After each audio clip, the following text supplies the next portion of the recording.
D'abord, c'est un produit sur lequel Google met le paquet. On a vu beaucoup d'évolutions ces derniers mois, donc on voit qu'il y a un vrai engouement pour ça. L'engouement, deuxième point, il est partagé par la communauté. Il faut savoir que sur GitHub, par exemple, le projet Flutter a dépassé déjà depuis plusieurs mois le projet React, qui lui est beaucoup plus ancien.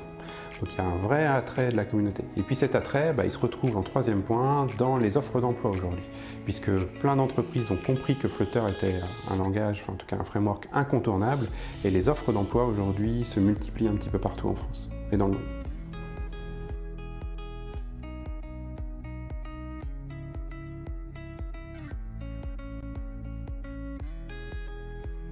Eh bien, je m'appelle Julien Triard, je suis formateur études et développement à l'école ENI. J'étais auparavant chef d'entreprise pendant quelques années, plutôt spécialisé dans le développement web, puis un peu après le développement d'applications mobiles.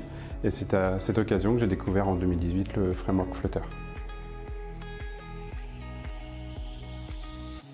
Alors, le livre s'appelle Flutter, développer vos applications mobiles multiplateformes avec Dart.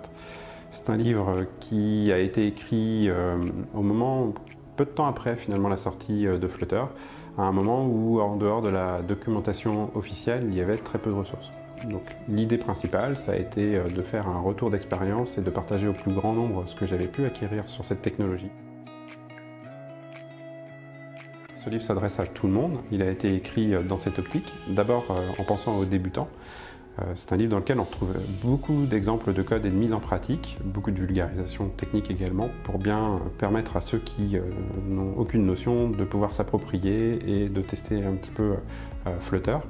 Et le livre pousse aussi davantage sur certains éléments, notamment en termes d'architecture, pour permettre aux gens plus avancés, aux professionnels, notamment en entreprise, de pouvoir bien assimiler le produit et l'utiliser dans un cadre de production.